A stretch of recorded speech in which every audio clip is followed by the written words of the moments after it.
Speak better than first. Chapter 1. The start of your journey. Hi, I'm Ariel, and today I'm going to talk about something important. How you can speak English better than ever before. If you've ever felt stuck, like no matter how much you study, speaking still feels hard, you're not alone. So many learners feel the same way. But here's the good news. You can improve, and it doesn't have to take years.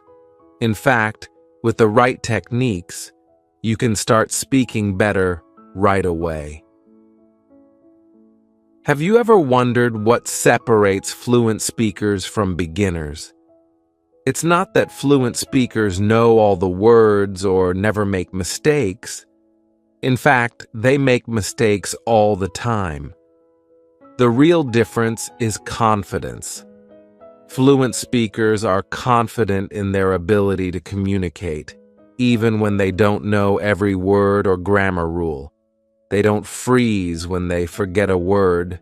They keep going, and that's what makes them sound fluent. Imagine this.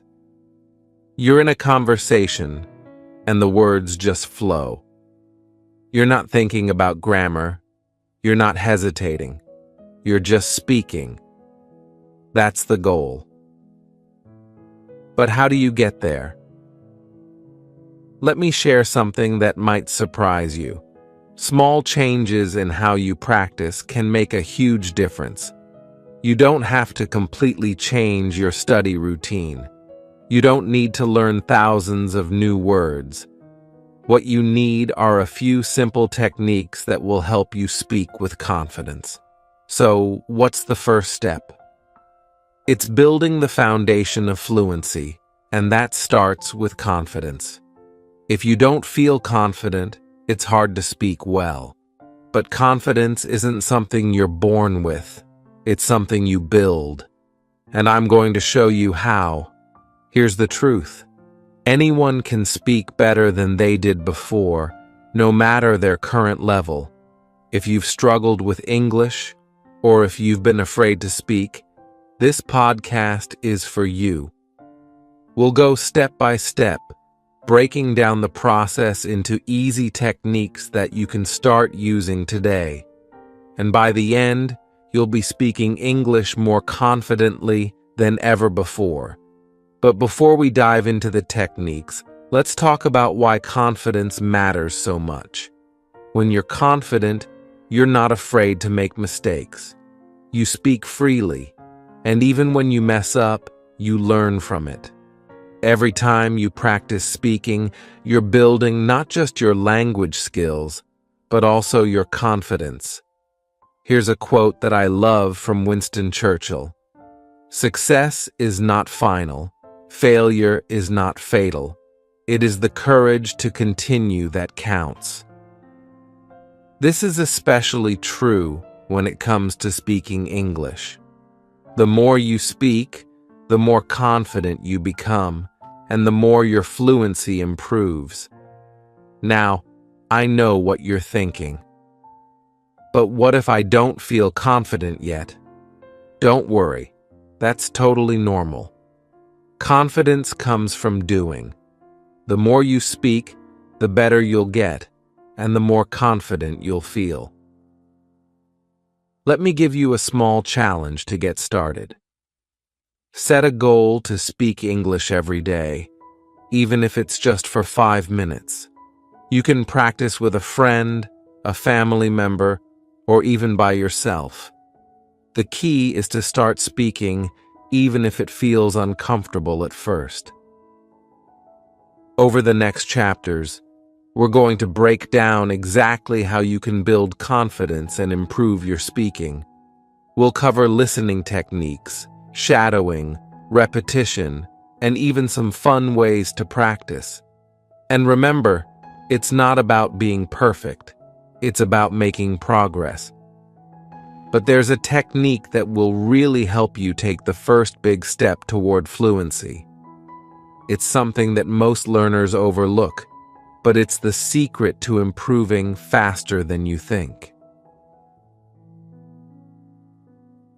Chapter 2: The Power of Active Listening.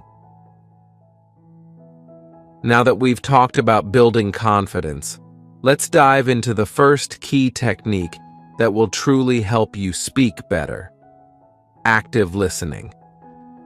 You might think that speaking fluently is all about talking, but here's the truth. You can't speak well unless you listen well.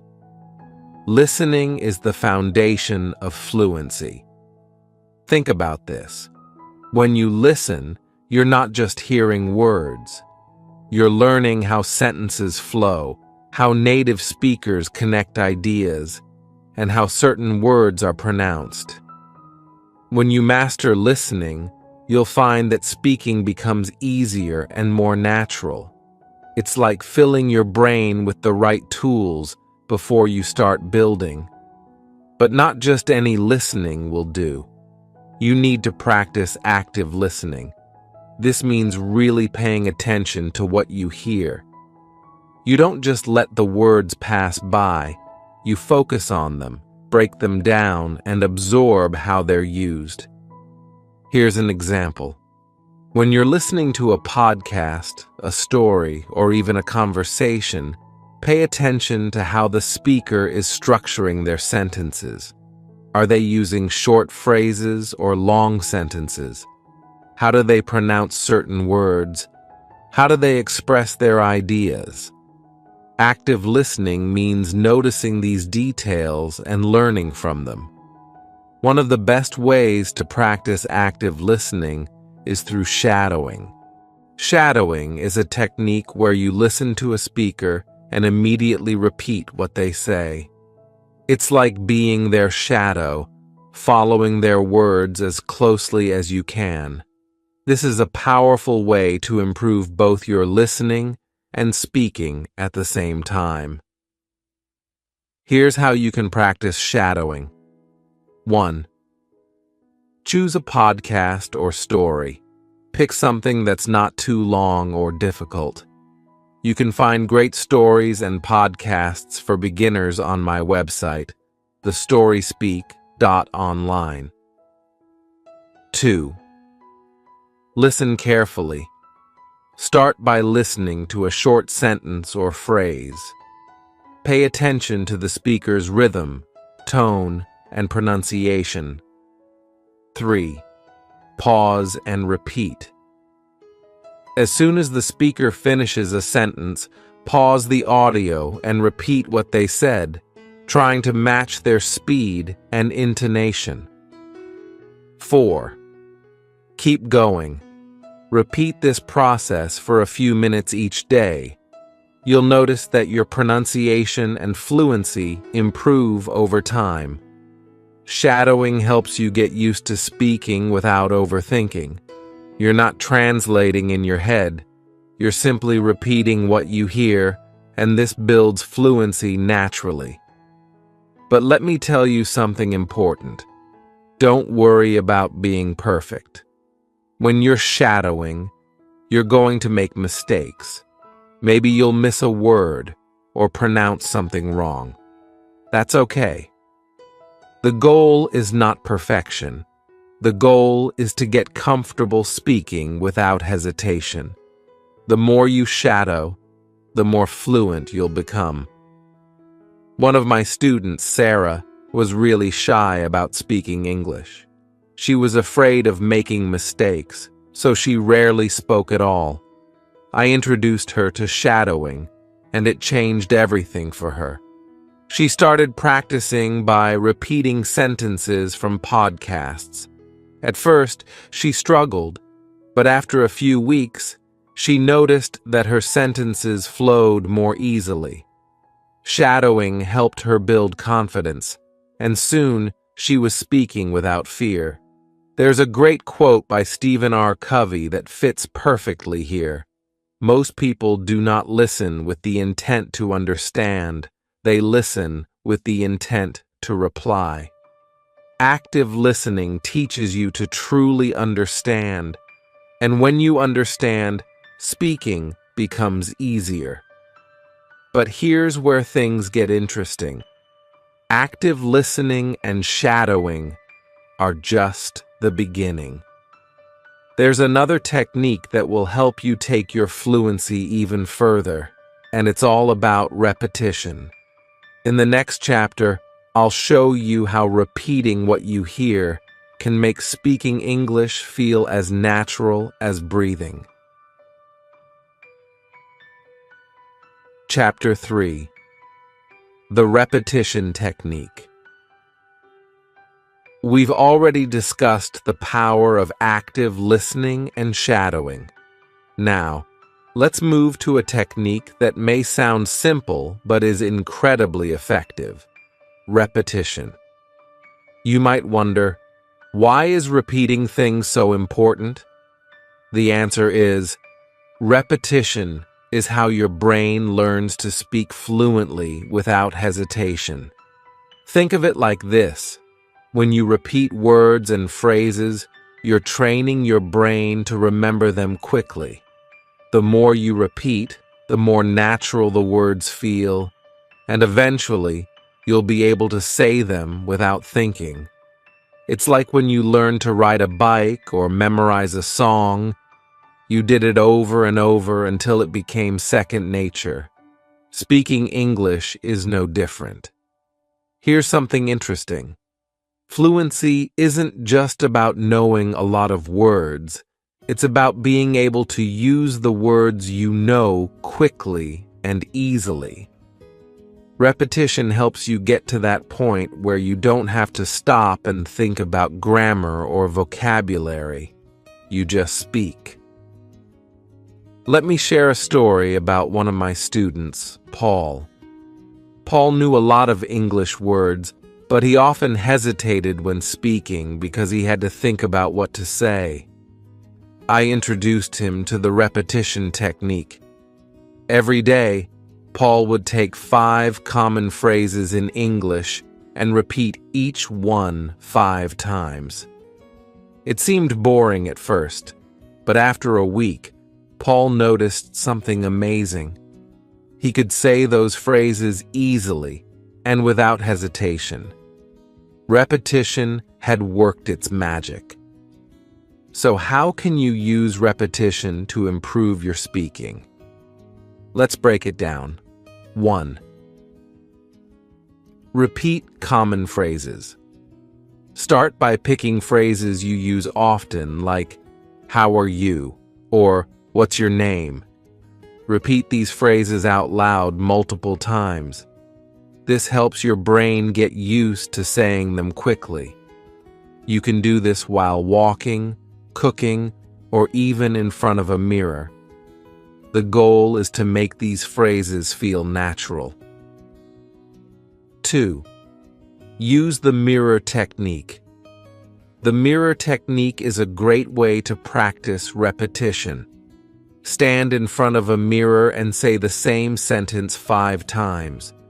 Watch your mouth move, focus on your pronunciation, and get used to seeing yourself speak English. This technique not only improves your fluency, but also builds confidence because it's like practicing with someone else. 3. Shadowing plus repetition. Remember shadowing from Chapter 2? You can combine shadowing with repetition for double the impact.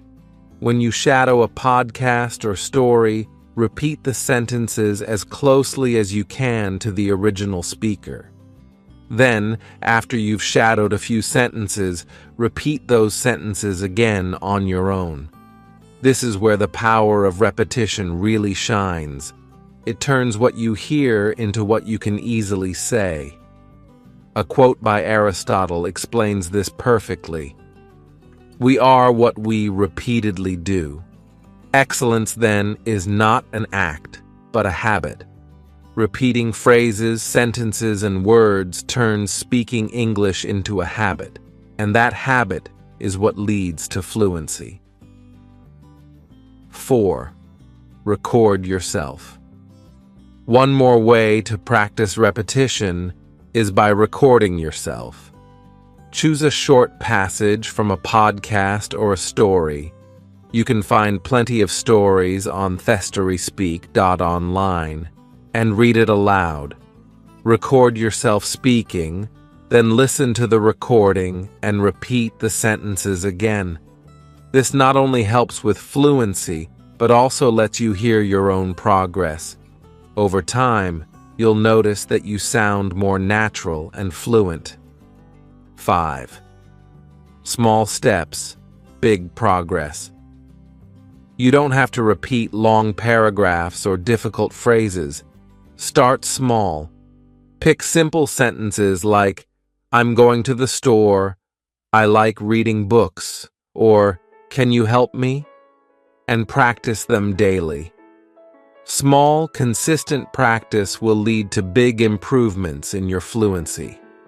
One thing to remember is that repetition doesn't mean being boring. Yes, you're repeating the same phrases, but you can mix it up by using different contexts. For example, practice the same sentence in the morning, then again in the evening. But this time, pretend you're in a different situation, maybe talking to a friend or ordering food at a restaurant. There's another reason repetition is so powerful. It helps you build confidence. The more you repeat something, the more comfortable you feel saying it. And when you're comfortable, you speak without fear. The hesitation disappears, and your words start to flow naturally. But here's the exciting part. Repetition is just one piece of the puzzle. In the next chapter, we'll talk about how to make practice fun.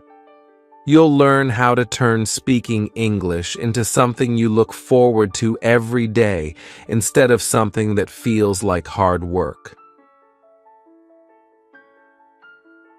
Chapter 4. Making Practice. Fun speaking English doesn't have to feel like a chore. In fact, the more fun you have while practicing, the faster you'll improve. When learning is enjoyable, you naturally want to do it more often. This chapter is all about turning your English practice into something you look forward to every day. Imagine this. Instead of forcing yourself to sit down and study, you actually enjoy speaking English. It's not about studying grammar rules or memorizing words. It's about having fun and feeling excited to use what you've learned. But how do you make practice fun? Let's explore a few techniques that will turn your speaking practice into an activity you love. 1. Role-playing. Step into real conversations. One of the best ways to make speaking English fun is through role-playing. This is where you act out different situations as if you're really there. You can pretend to be ordering coffee at a cafe, having a job interview, or meeting new friends at a party. By role-playing, you're practicing real-life conversations in a low-pressure, enjoyable way. Here's how you can start. Pick a situation. Think of a common situation where you might need to speak English, like asking for directions or ordering food. Create a dialogue. Write down a few sentences that you might need to say in that situation. Act it out. Either do this alone or with a friend. Pretend you're in the actual place and use the sentences you've prepared. The great thing about role-playing is that it helps you get comfortable with everyday phrases and situations. Plus, it feels more like acting than studying, so it's much more enjoyable. One of my students, Anna, used to feel bored practicing English by herself. I introduced her to role-playing, and suddenly, her practice sessions became more exciting. She would imagine herself traveling, ordering food, and meeting new people, all while practicing English. Over time, her speaking skills improved, and she didn't even realize she was studying. 2. Talk about what you love. Another way to make practice fun is by talking about your passions. Think about something you love, whether it's a hobby, a sport, a favorite movie, or a book. When you talk about things that interest you, the words come more easily, and you're more motivated to keep speaking. For example, if you love cooking, try talking about your favorite recipes in English. Describe how to make your favorite dish, or pretend you're teaching someone how to cook. The key is to pick a topic that excites you so you'll feel more engaged while practicing. Here's a great quote by Albert Einstein. "Creativity is intelligence having fun." When you practice speaking about things you love, you're using your creativity, and that makes the process more enjoyable and effective. 3. Play speaking games. Who said language learning can't be a game? There are lots of speaking games you can play, either by yourself or with a partner. These games challenge you to think and speak in English, but in a fun and lighthearted way. Here are a few examples. 20 questions. Think of an object, and your partner has to ask yes/no questions to figure out what it is. If you're practicing alone, switch roles after every question. Charades. Act out a word or phrase in English without speaking, and your partner has to guess what it is. Speaking challenges. Set a timer for 1 minute and see how long you can talk about a specific topic without pausing. This helps with fluency and speed. These games force you to think quickly and speak without overthinking.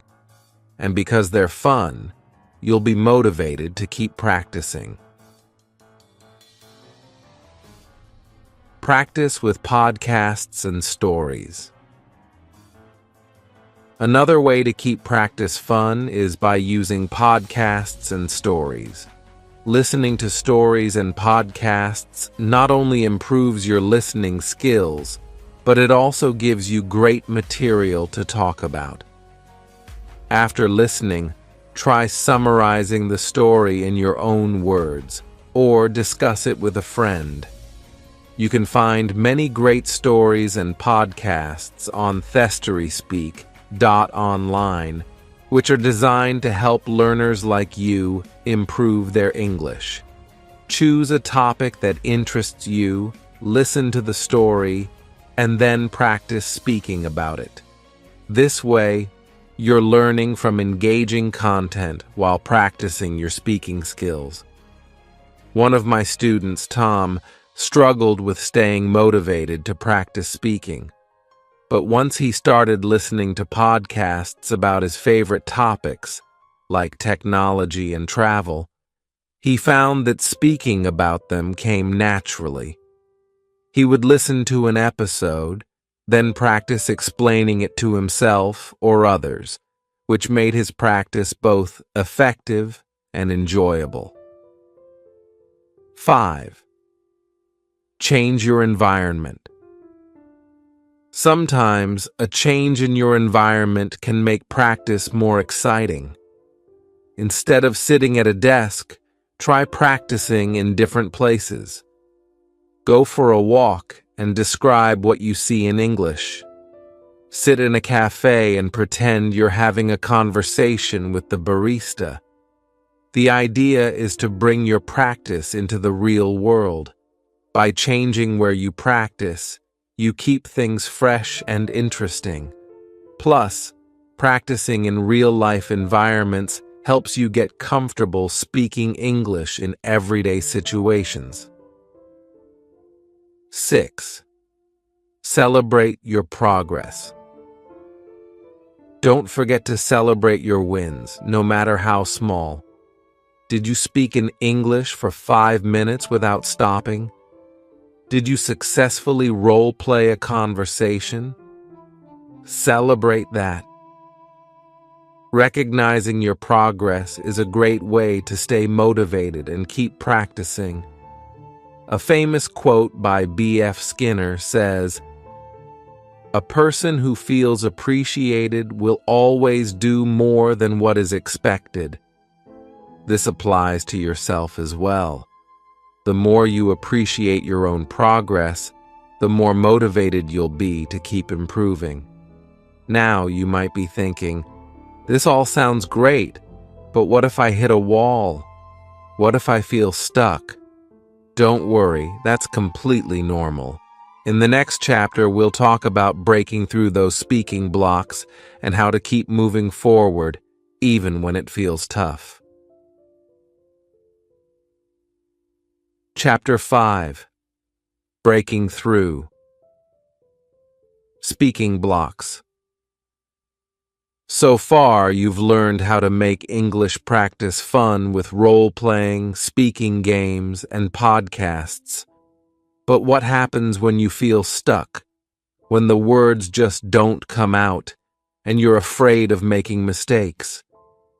These speaking blocks are normal, and every learner experiences them. The key is to understand how to break through them. Let's start by recognizing one thing. Making mistakes is part of the learning process. One of the biggest reasons people feel blocked is the fear of saying something wrong. But here's a secret. Even native speakers make mistakes. What matters is that you keep speaking. The more you speak, the more confident you'll become, and the easier it will be to push through those blocks. 1. Overcome the fear of mistakes.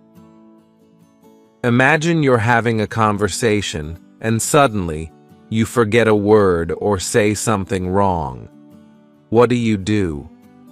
Most people freeze up or stop speaking entirely. But here's what you should do instead. Keep talking. Don't worry about getting every word right. Just focus on communicating your message.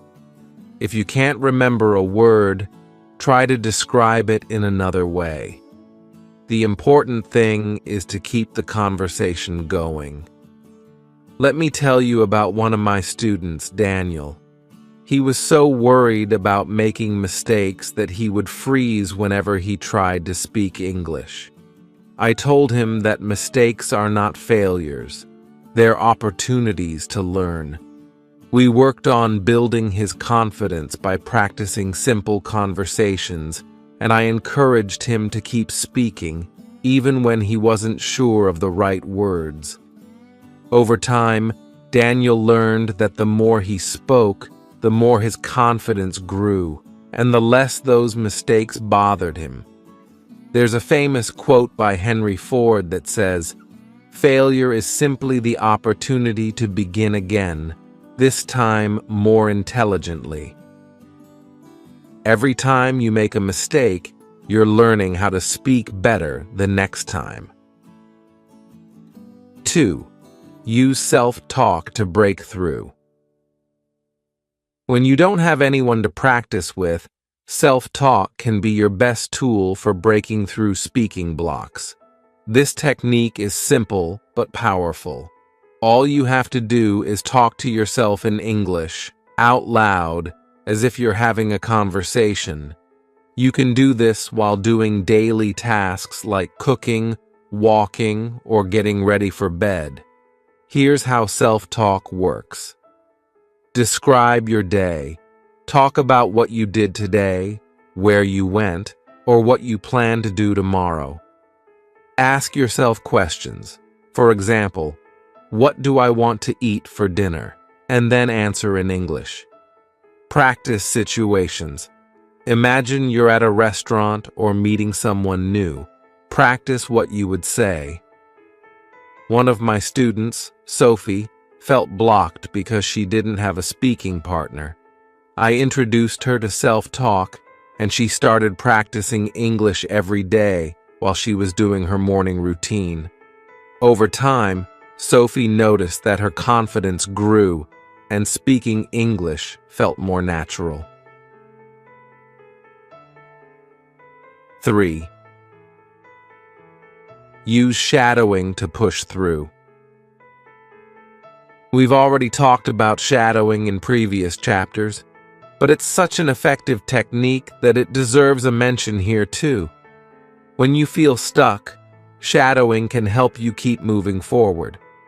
By listening to a podcast or story and repeating what the speaker says, you're practicing real conversation patterns without the pressure of coming up with your own sentences. Start with short, simple sentences and work your way up to longer conversations. Shadowing helps you build fluency because you're practicing both listening and speaking at the same time. Plus, it helps you break through speaking blocks by giving you the words and phrases you need to keep talking. Remember, you can find plenty of stories and podcasts to shadow on thestoryspeak.online. These are great for practicing because they're designed for beginners and will help you build fluency step by step. 4th, role play challenging situations. Another great way to break through speaking blocks is by role-playing difficult conversations. Think about the situations that make you feel the most nervous. Maybe it's giving directions, having a job interview, or talking about a complicated topic. Practice these situations with role-playing until they become easier. For example, if you're nervous about giving a presentation in English, practice giving that presentation out loud to yourself. Or, if you're worried about having a conversation with a native speaker, role-play that situation in your head. The more you practice these challenging scenarios, the more confident you'll feel when they happen in real life. 5. Stay positive and persistent. Finally, breaking through speaking blocks requires a positive mindset. It's easy to get frustrated when things don't go perfectly, but remember this: progress is more important than perfection. Every time you speak, you're getting better, even if it doesn't feel like it. Celebrate the small wins, like successfully completing a conversation or learning a new phrase. Here's a quote from Walt Disney that sums it up perfectly. "The difference between winning and losing is most often not quitting." If you keep practicing, even when it feels hard, you'll break through those speaking blocks and become a more fluent, confident speaker. 6. Practice in real-life situations. One final way to break through speaking blocks is to practice speaking in real-life situations. Go to places where you can use English, cafes, markets, or even online language exchanges. The more you practice in real-world settings, the easier it becomes to push past the fear and hesitation. One of the best ways to practice in real life is by talking to native speakers. But what if you don't know any native speakers? Don't worry. There are plenty of online platforms where you can connect with people who want to practice English. And remember, they're learning too, so there's no need to feel embarrassed about making mistakes. Breaking through speaking blocks isn't about never making mistakes. It's about keeping going, even when it feels tough. With techniques like self-talk, shadowing, role-playing, and staying positive, you can overcome those moments of hesitation and start speaking more confidently. Chapter 6. Finding Speaking Partners. By now, you've learned how to break through speaking blocks with techniques like self-talk, shadowing, and role-playing. But what if you want to take your fluency even further? One of the best ways to do this is by practicing with speaking partners. Finding someone to speak English with, whether online or in person, can make a huge difference in your progress. But you might be thinking, what if I don't have anyone around me who speaks English? Don't worry. In this chapter, we'll explore how to find speaking partners, even if you're practicing alone or live in a place where English isn't commonly spoken.